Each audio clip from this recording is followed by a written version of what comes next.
What's going on, guys? Good morning, good morning. Today we're gonna be doing a little lining for a new flash sheet. This time I'm doing some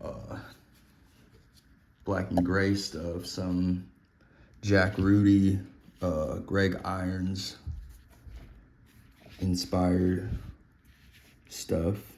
I'm using PH Martin Black Star high carb B6 nib and coke wool paper for this. So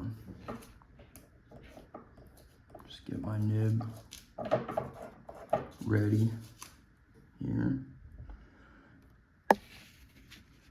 And we're just gonna go right into it.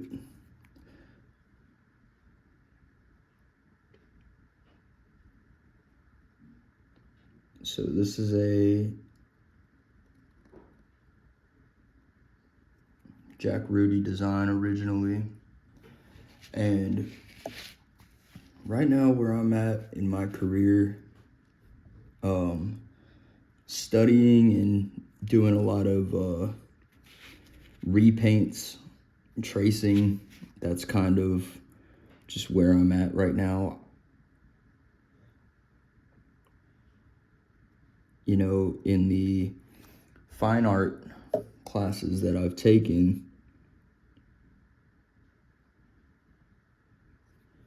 it was always more about like,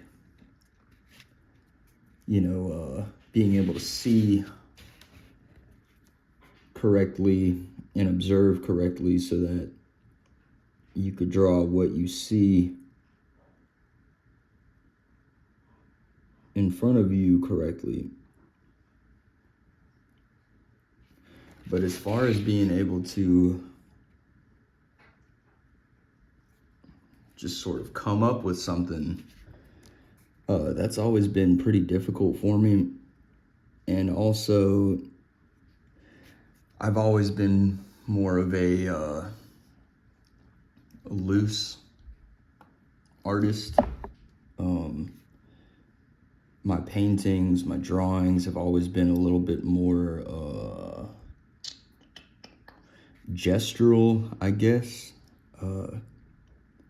Focusing more on light and form and keeping things pretty loose.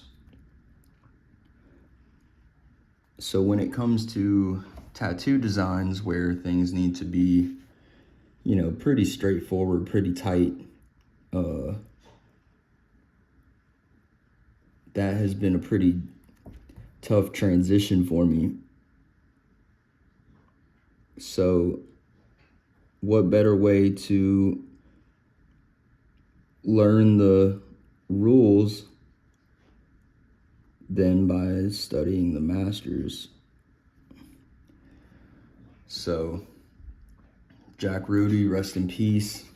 Greg Irons, rest in peace.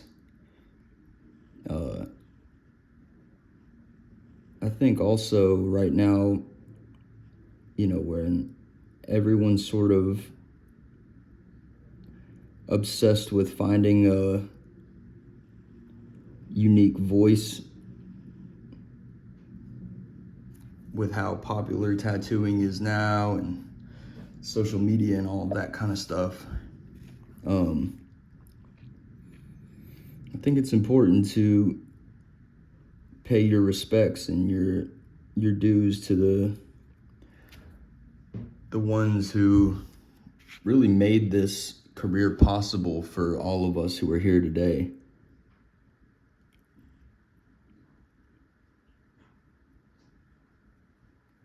So that's why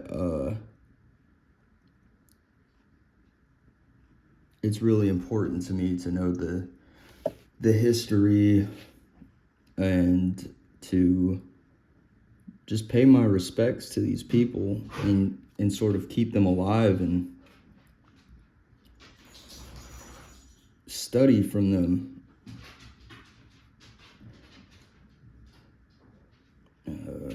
Please apologize, or please forgive me for my dogs making noise. They're over there playing.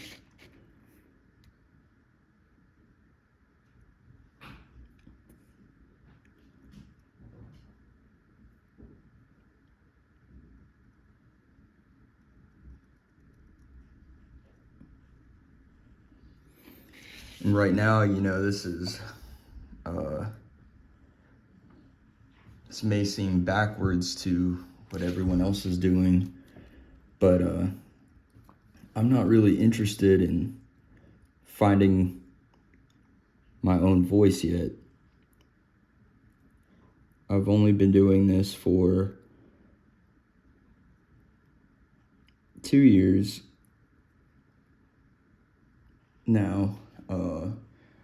Tattooing about a year and a half. Painting Flash for, let's see, I started painting Flash December 2024, so going on 2 years, about a year and a half of painting Flash also. And I'm just not quite at a place where originality necessarily is my focus.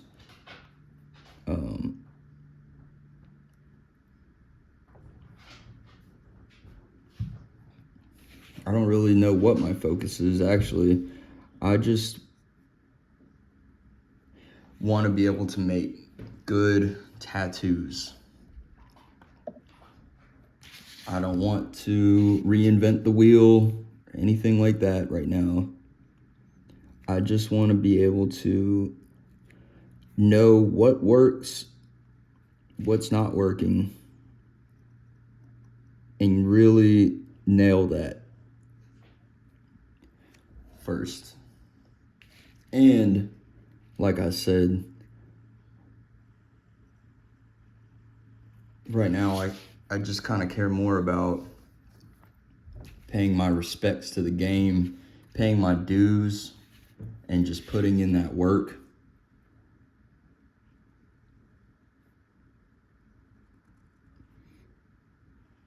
Especially with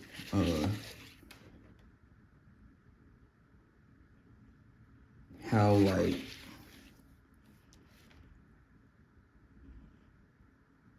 so many people, at least where I'm at, they're not really interested in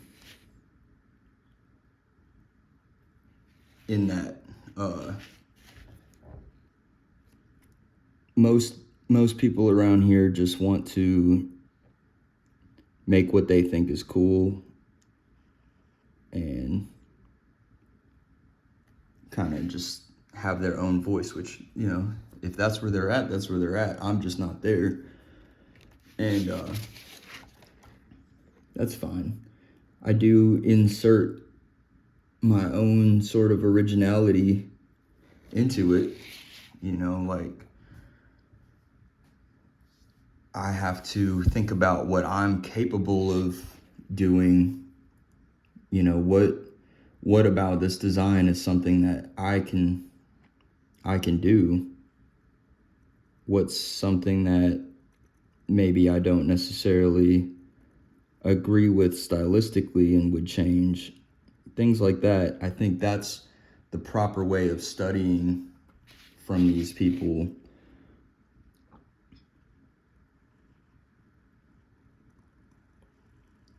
It's sort of like exercise and tapping into the mind.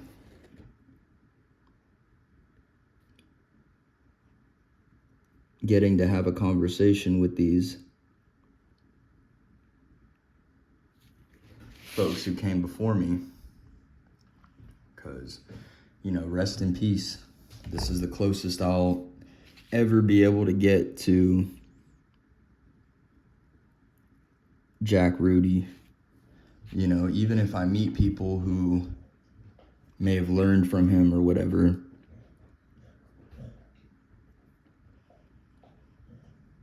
studying his mark making, his designs that he made himself is the closest I can get to having a face-to-face conversation with him.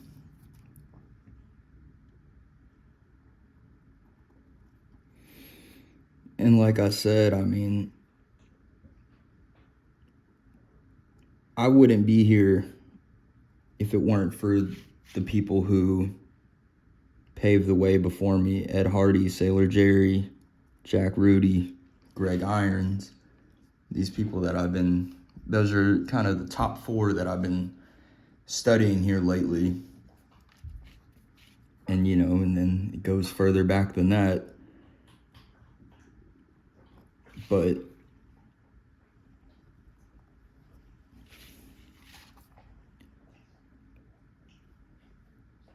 to me, this isn't like a hobby or a fad. This is something that should be taken pretty seriously or sincerely. And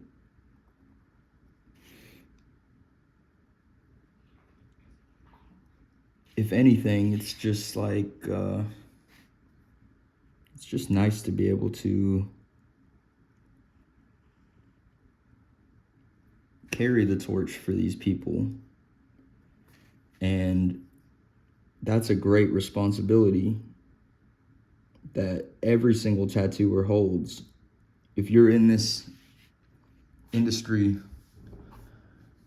craft, business, whatever you want to call it, this art, you have a responsibility to carry the torch and to do these things correctly.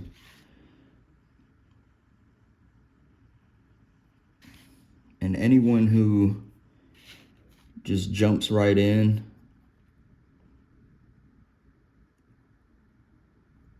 we're all going to make mistakes, but if you're just out here just doing whatever, you don't understand what you're doing for the average perception of what tattooing is. And the more that this becomes sort of degraded and broken down, the tougher it becomes for the people who really do take it seriously. Because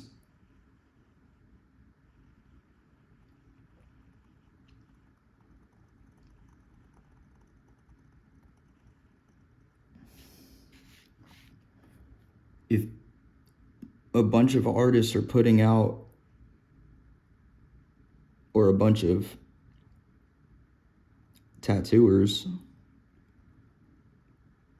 are putting out crap, people start to think that this isn't a legitimate art form. And for the people who take this very seriously and put a lot of time and effort into this,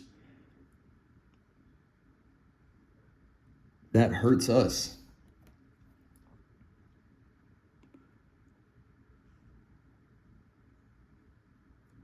So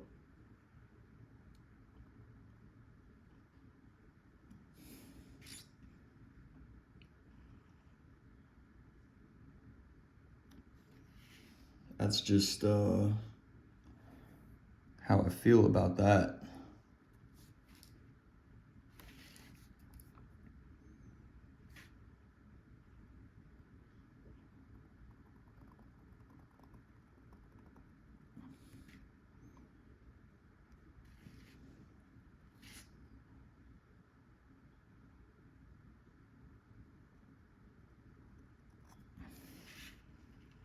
Like,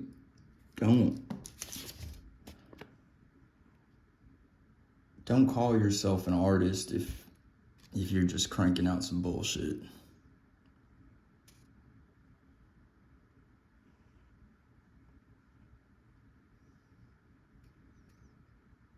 for those of us who are really trying every day to get better.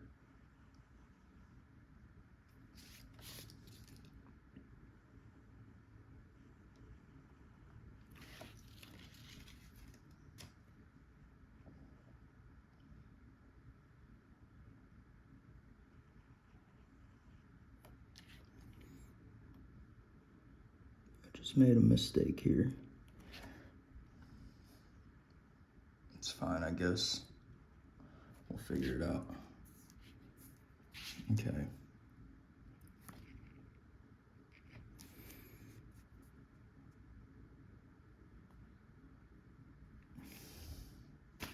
I am not a very big fan of using a nib. I find that they're very inconsistent. They have a lot of issues. But I also will say that they are the most similar to the issues I've had using a needle and having to dip it and understand ink flow and hand pressure and all that kind of stuff. It helps. So that's why I use a nib. As much as I hate them, for where I'm at in my learning, it's just kind of a necessary thing for me to use right now.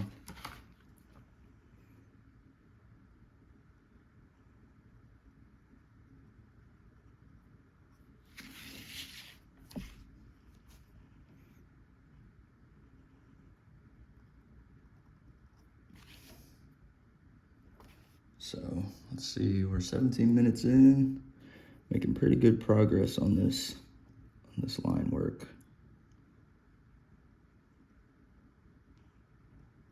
So like I said in the beginning, I'm using a B6 nib.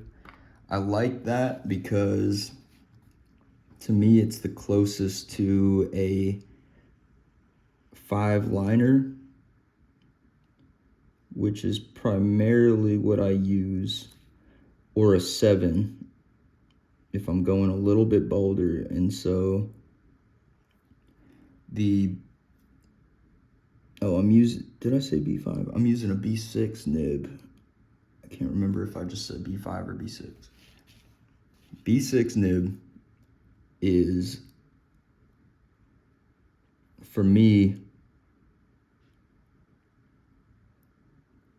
closest to a 5 liner. And so I also have a B6 nib that I've spread apart just ever so slightly. You can see that gap in between. Spread that apart just ever so slightly, and that one is much closer to a 7 liner.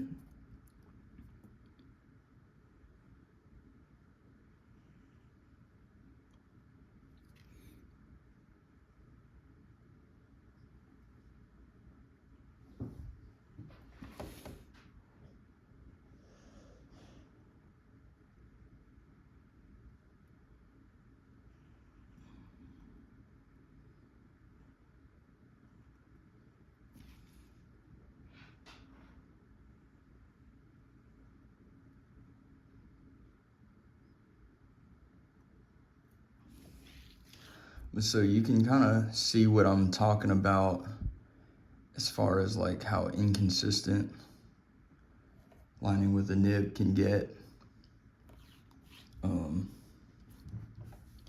But also the more that I look at old Flash and stuff, the more I kind of realize that it's a little bit loose.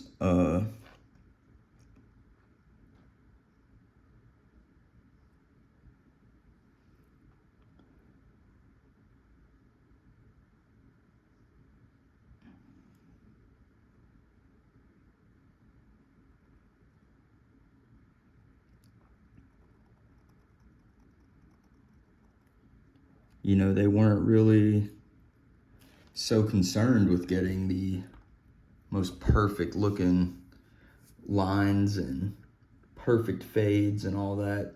It just needs to look good enough, I suppose. And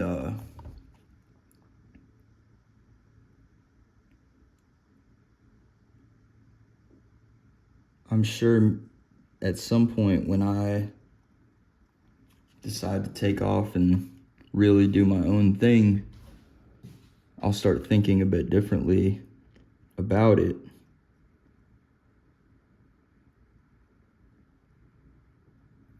But right now, I'm just not really worried about things looking perfect. In fact, with the rise of AI and all that kind of jazz, I almost prefer it to look a little bit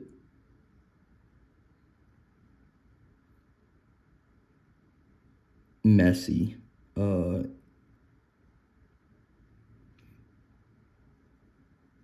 Because that's just the truth of where I'm at. That's just where my skill level is. As frustrating as it may be for me,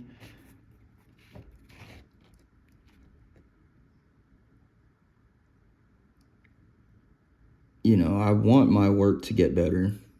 And that's why I do this.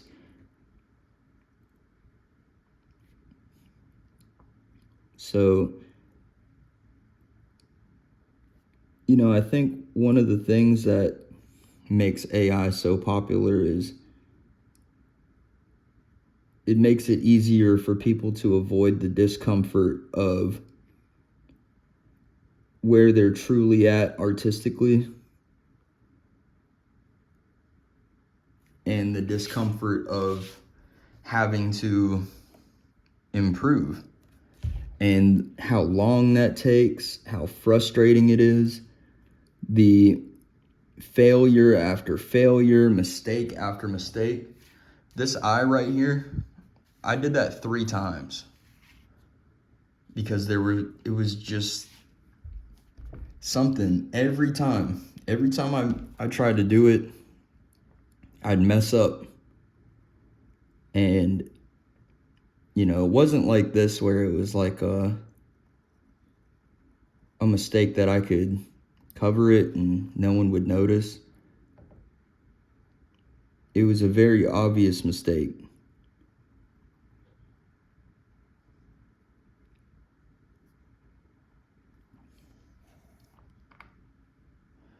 And I mean that's a really difficult thing to deal with, especially for so many of us who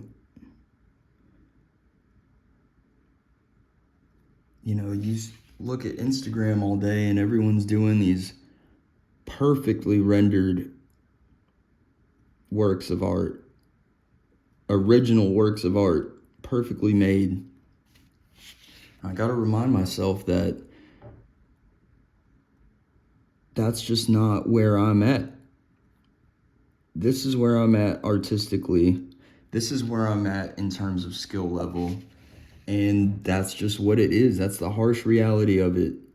I'm not going to try and sugarcoat it. I'm not going to try and fool anybody.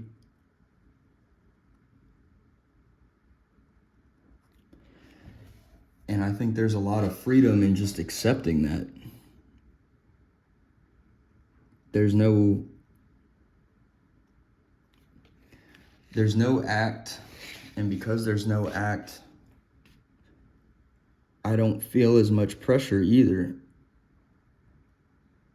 But I'll tell you, when I first started this, I felt that pressure because I was putting on an act. I was wanting people to think that I was better than I am or further along than I am, or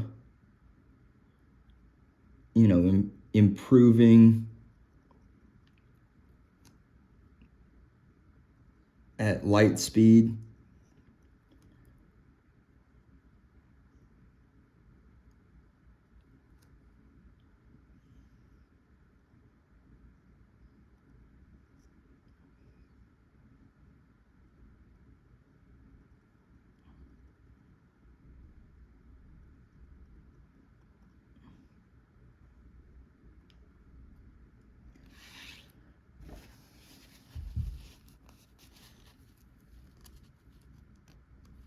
So I think what I'm going to be doing here in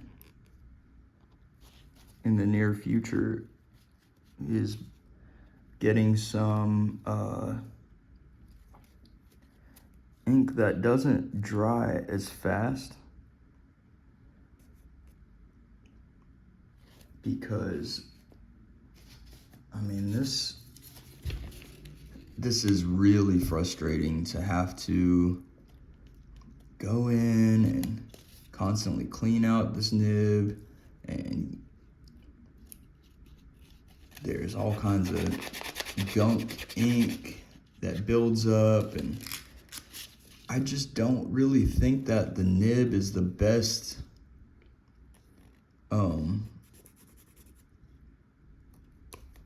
the most effective tool, other than, you know, getting your line work down and that sort of thing. But, you know, I'm pretty satisfied with what I'm able to make, how clean I'm able to get my work with a nib. And so I think I'll be moving past that here in the near future. But I will say, when it is working good, when it is clean, it is really satisfying.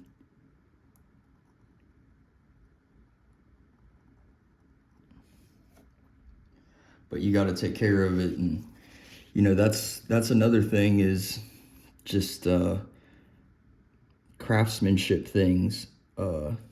Like, this is a craft.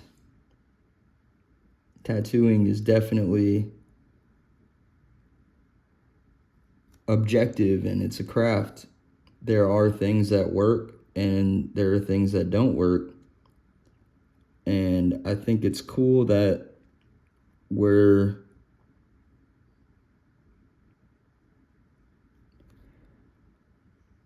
in a era of tattooing that really emphasizes self-expression, but also we can't lose sight of the craftsmanship. And I think a lot of this, like, cyber sigilism stuff,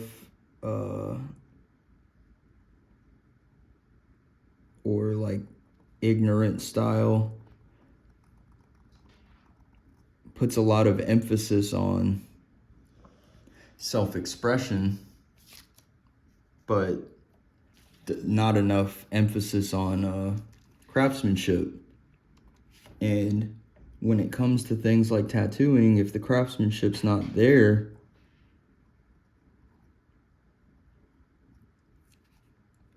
in a few years' time, that self-expression won't even matter, because it won't translate anymore. You won't be able to even really see what it is. And like, I see people wanting to do these really like interesting things, you know, like here's an example. There's an artist who,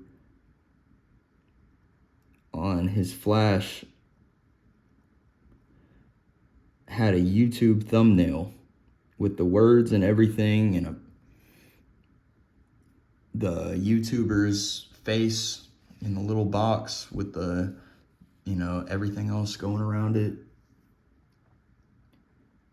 Theoretically, that's a interesting, I suppose, you know, like if it's a interesting video that a lot of people resonate with or whatever.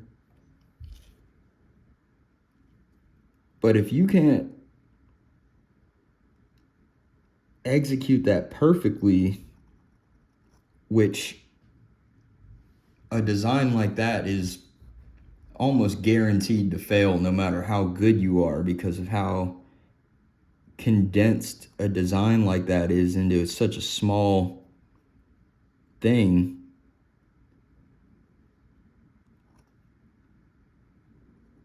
Give it a year. See if you can still even read that. See if you can even be able to tell that that's a portrait.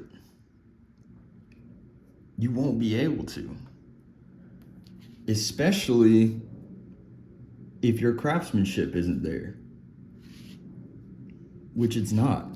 And that's why so many people are gung-ho about the expression, because they think that makes up for their lack of craftsmanship. It doesn't. It doesn't.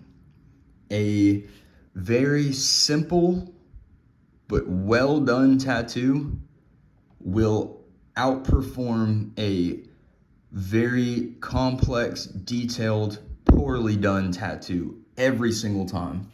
And I stand by that. I also stand by the fact that if you can't pull a straight line, straight, clean line, if you can't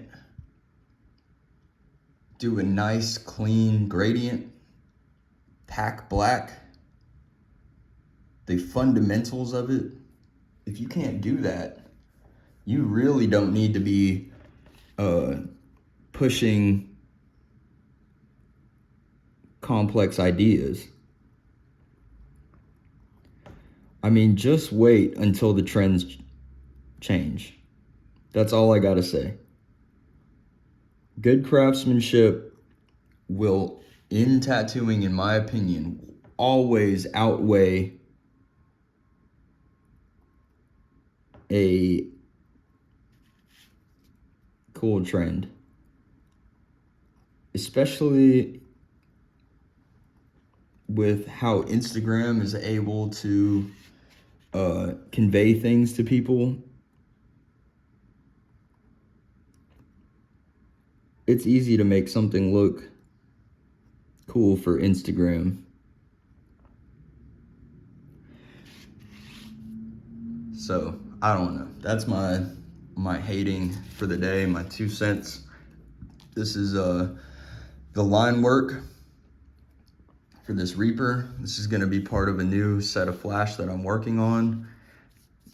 I'm trying to do some kind of drawing or painting every single day. And see what happens. I'm running an experiment. So thank you for watching. I hope everyone has a wonderful day.